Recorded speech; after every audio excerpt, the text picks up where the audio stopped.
Moi, j'ai grandi dans une famille de culture chrétienne, mais n'ayant pas une foi très vive, c'est le moins qu'on puisse dire.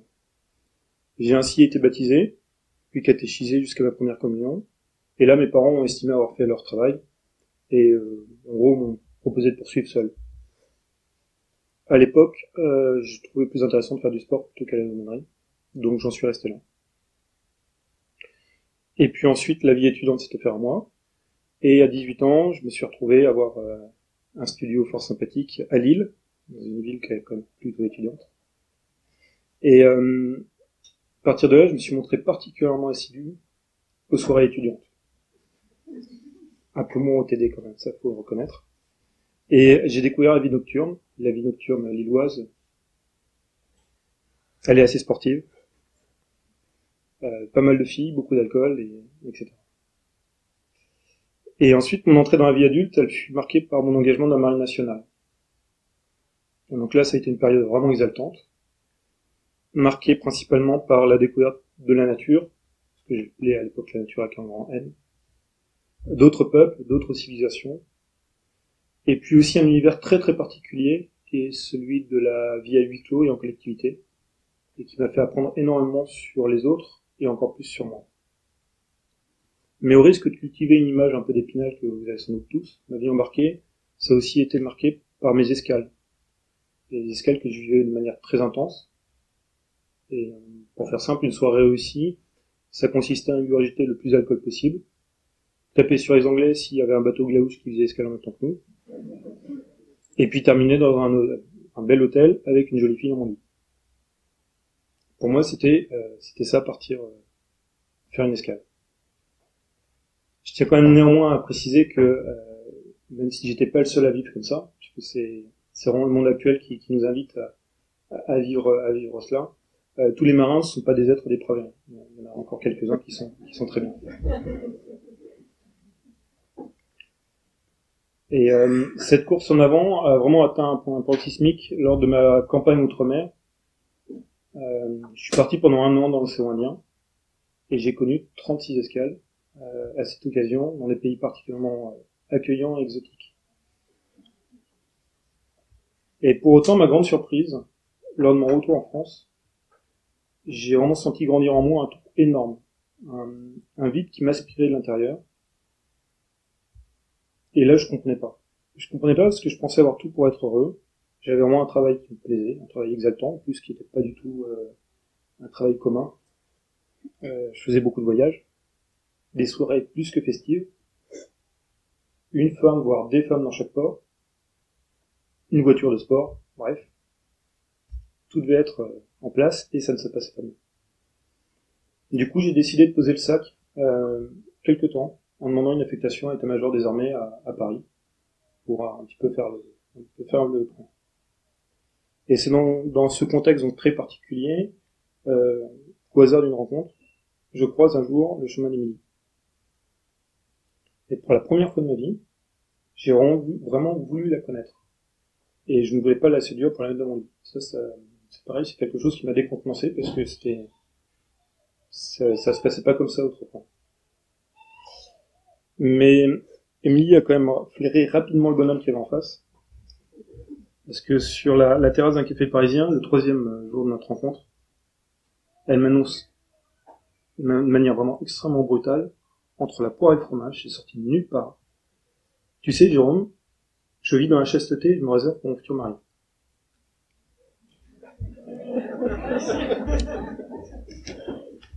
Alors, moi je suis issue d'une famille chrétienne. Mes parents m'ont transmis la foi. J'ai eu la chance d'être dans des écoles chrétiennes avec un enseignement solide. Et puis, à l'âge de 17 ans, j'ai vécu un pèlerinage marial où j'ai vraiment vécu une rencontre avec le Seigneur. Ça a été une reconversion. Pour moi, lors de ce pèlerinage, on parlait beaucoup de l'ouverture du cœur, de la prière du cœur. Donc on m'invitait à ouvrir mon cœur à Dieu, chose que j'ai eu du mal à faire parce qu'on a quand même beaucoup de résistance intérieure et on a peur que le Seigneur vienne nous voler des choses ou nous imposer des choses. Mais au bout de quelques jours, j'ai réussi, avec la grâce de Dieu, à le laisser entrer en moi Et ça a été des fleuves d'amour, un amour intense, une douceur ineffable, une force vive, une lumière. Enfin, j'ai été quelque chose qui dépasse l'entendement. Et donc pour moi, cette rencontre avec le Seigneur a été un fondement dans ma vie de foi adulte, c'est-à-dire que la foi que mes parents m'ont transmise est devenue ma propre foi, et la lumière reçue est venue changer profondément mon comportement et mon regard sur les autres et sur tout ce qui pouvait m'entourer. À la suite de ça, j'ai entendu beaucoup d'enseignements sur la beauté du corps et sur la vocation de l'homme et de la femme.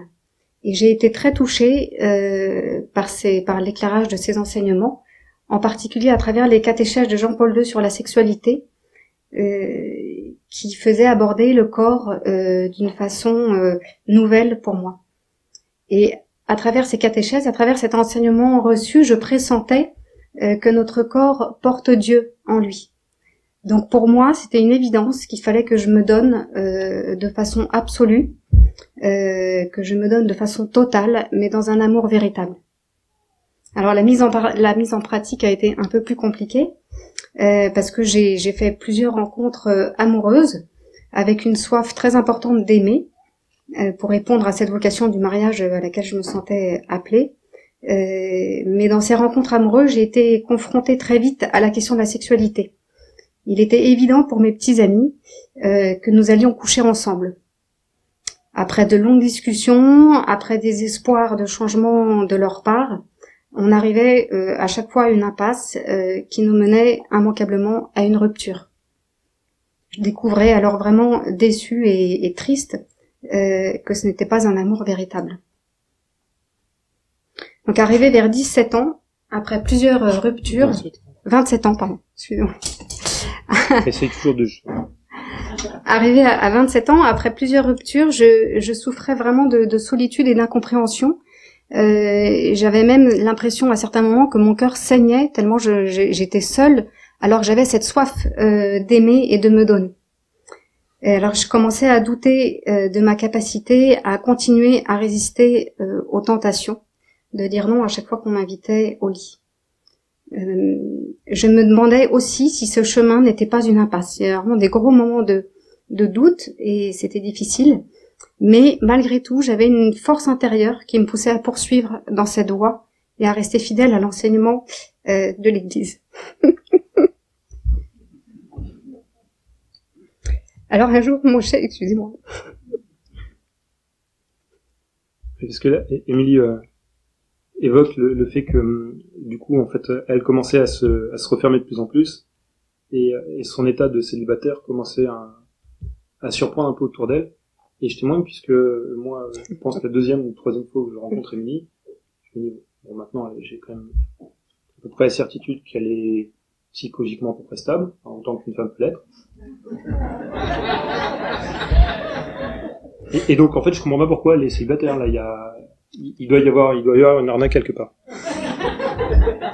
Et alors mon chef de service, parce que de fait je parlais assez librement de mon désir de me réserver pour mon mari, donc ça interrogeait forcément un peu autour de moi. Mon chef de service, à l'époque, me lance un jour cette phrase qui était assez étonnante, mais Émilie, il lui faut un homme. Ouais, puis il part. Puis je me dis, alors, sur le coup, j'ai pas très bien compris, et en fait, quelques mois plus tard, cette phrase a résonné et m'est apparue évidente parce que du fond de mon cœur, j'attendais un homme qui était capable de m'accueillir dans toute ma nature et dans la vérité de ma nature. Et c'était pas gagné. Je confirme. Alors c'est alors que je rencontre Jérôme.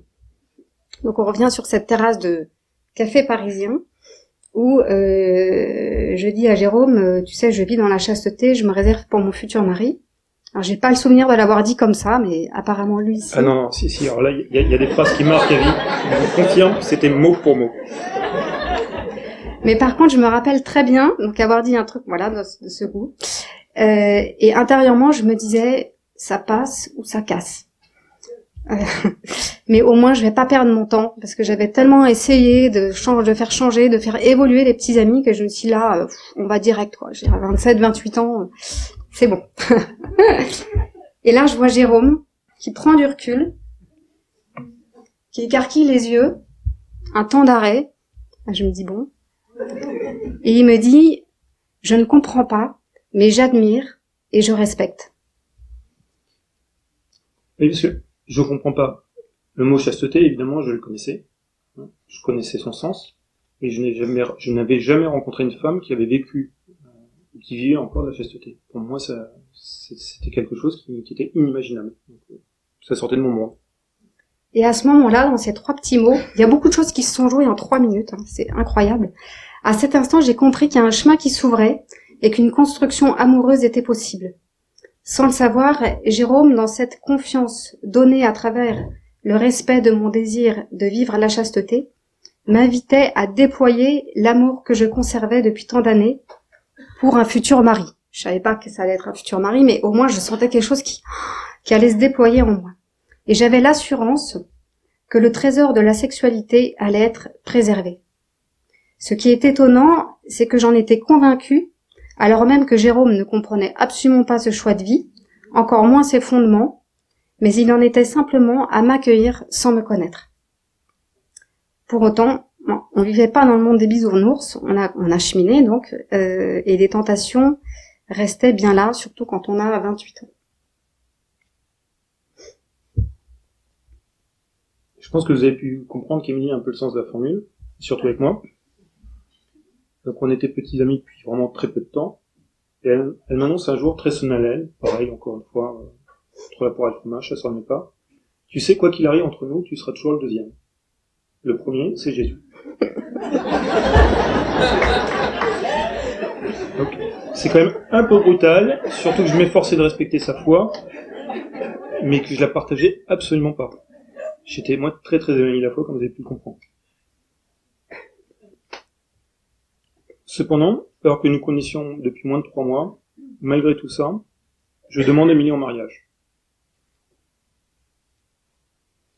Et donc c'est à ce moment-là qu'Émilie décide de partir pour 5 mois au Népal. Ah.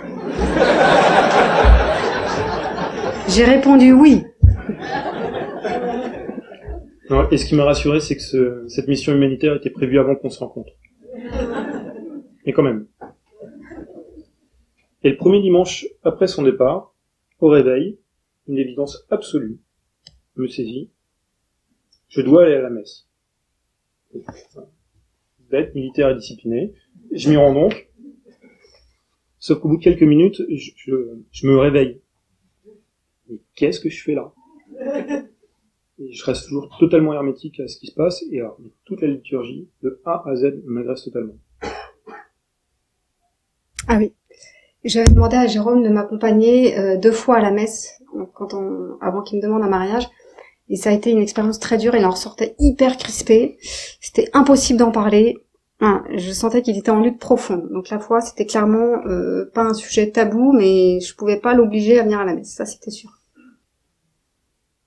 Et malgré ça, le dimanche suivant, pareil, même évidence, je me lève et je vais à la messe. En plus, on simplifie les choses. J'étais logé à l'époque pour des Lilas et je me sens appelé à aller à la messe où? À Versailles. C'est l'opposé. Tout le monde n'est pas là. Et au bout de 5 minutes, qu'est-ce qui m'a pris? Et qu'est-ce que je fais là? Et ainsi de suite pendant 1 mois et demi. Pendant 1 mois et demi, tous les dimanches, je vis la même chose. Et donc, au bout d'1 mois et demi, donc je me retrouve à nouveau, je me réveille à nouveau au plein milieu d'une messe. Je pense que c'est au moment de la consécration. Vraiment, j'en peux plus. Et tout m'agresse et je me dis, c'est pas possible. Enfin, je vais créer un scandale. Tous ceux qui seront là, ils se réveillent, ils comprennent pas. Et donc, je m'apprête à crier, ouvrez les yeux, tout ceci n'est qu'une mascarade.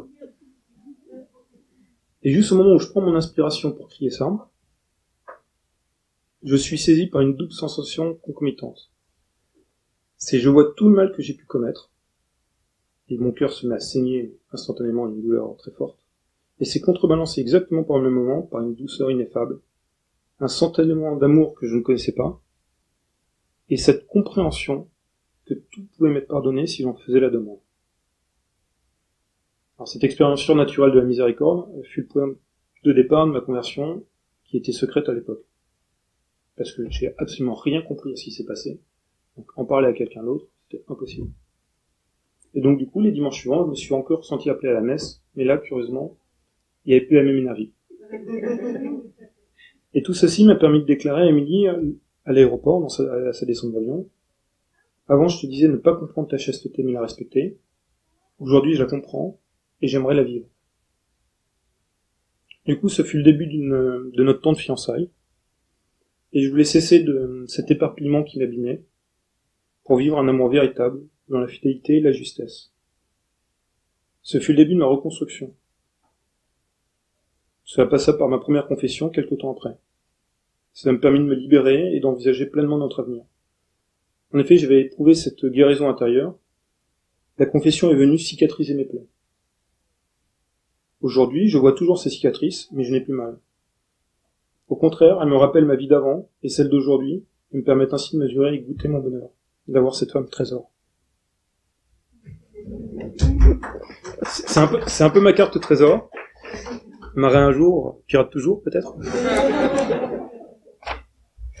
Alors, on se marie et on se pose la question de comment vivre notre sexualité. Pilule, préservatif, Jérôme n'avait pas la chance de connaître autre chose, mais il pressentait que c'était pas la panacée.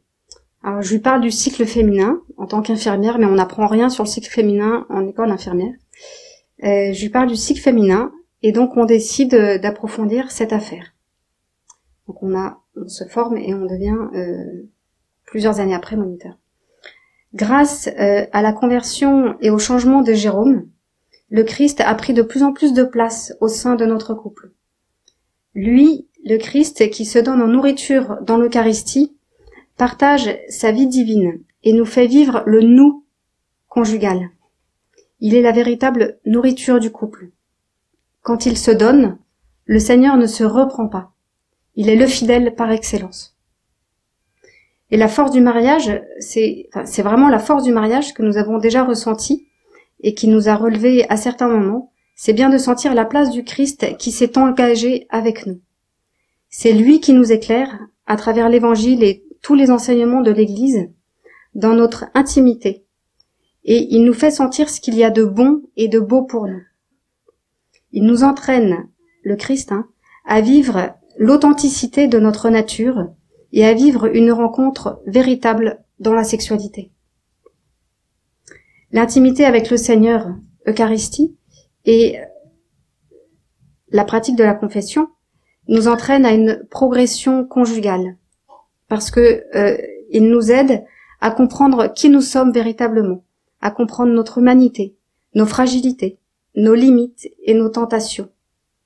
Dans cette prise de conscience de notre nature blessée, Dieu peut alors nous simplifier. C'est ce que vraiment le Seigneur a fait pour nous. Le Seigneur peut nous simplifier et nous relever et nous faire entrer humblement dans le vrai don et la fidélité pour un épanouissement total de notre être. Avec Jérôme, nous avons un passé différent. On a des références à la sexualité différentes. On a des images, des projections différentes, un vécu différent, mais on avait une même soif. C'était de vivre une rencontre authentique dans nos unions. Pourquoi c'est fini? Pourquoi c'est fini maintenant? Ah, on a toujours. En vivant Billings, enfin les lois naturelles, nous sommes poussés au quotidien à un dialogue profond et sincère. Un partage de plus en plus simple sur nos unions, notre intimité, nos attentes, nos gestes, nos caresses, est alors possible. Nous pouvons alors nous demander directement et simplement comment l'autre vit cela. Que disent mes caresses? Comment sont-elles vécues et reçues? Quel regard je pose sur l'autre? C'est un questionnement qui permet de grandir ensemble dans le beau, dans le don et dans l'accueil. Les différents éclairages de l'Église, reçus et recherchés, nous aident à grandir dans la justesse, ce qui laisse aussi la place au sein de nos unions à l'humour, à une belle fantaisie, et à la liberté dans le respect de l'autre afin de rejoindre dans ses profondeurs. C'est le paragraphe 11 de Humanae Vitae. On vous cite le passage. Ces actes par lesquels les époux s'unissent dans une chaste intimité sont honnêtes et dignes, et ils ne cessent pas d'être légitimes si on prévoit qu'ils seront inféconds. Ils restent en effet ordonnés à exprimer et à consolider leur union. Dieu a sagement fixé des lois et des rythmes naturels de fécondité. Le rythme des cycles féminins, qui nous fait vivre ces temps d'attente et de retrouvailles, fait grandir le désir, nous aide à nous simplifier, nous prépare à nous recevoir l'un et l'autre. Nous recevoir l'un l'autre. La frustration est transformée en attente et en montée en du désir. Nos retrouvailles ont alors une saveur extraordinaire, un véritable feu d'artifice des sens, un jaillissement de la vie. Là, c'est le paragraphe 21 d'Humanité Vitae. Mais cette discipline, propre à la pureté des époux, bien loin de nuire à l'amour conjugal, lui confère au contraire une plus haute valeur humaine. Elle exige un effort continuel, mais grâce à son influence bienfaisante, les conjoints développent intégralement leur personnalité. Elle favorise l'attention à l'autre conjoint, aide les époux à bannir l'égoïsme, ennemi du véritable amour, et approfondit le sens de responsabilité. C'est d'une réalité impressionnante. Au sein de cette communion de nos êtres, s'éveille et se réveille en nous notre dignité d'homme et de femme, et nous ajuste dans notre vocation d'époux et d'épouse. Et la dernière petite citation, mais elle va être beaucoup plus brève, paragraphe 20. Mais si l'on réfléchit bien, on ne peut pas ne pas voir que ces efforts nous sont ennoblissants pour l'homme. Je recommence parce que Mais si l'on réfléchit bien, on ne peut pas ne pas voir que ces efforts sont ennoblissants pour l'homme. Le réveil de la dignité des époux au sein de l'union conjugale, est vraiment quelque chose d'extraordinaire. Et c'est là où Billings, qui nous permet de vivre les lois naturelles, est une véritable aventure et un véritable chemin de progression sur lequel on peut trébucher, voire chuter, tout seul ou les deux en même temps. On peut se relever l'un l'autre, ou les deux en même temps, mais Dieu est toujours là à nous porter, à nous éclairer, à nous encourager. Vivre cette loi naturelle, donc un amour ordonné et fidèle, c'est vivre le génie de notre nature, c'est vivre l'absolu de notre nature. Amen. Merci.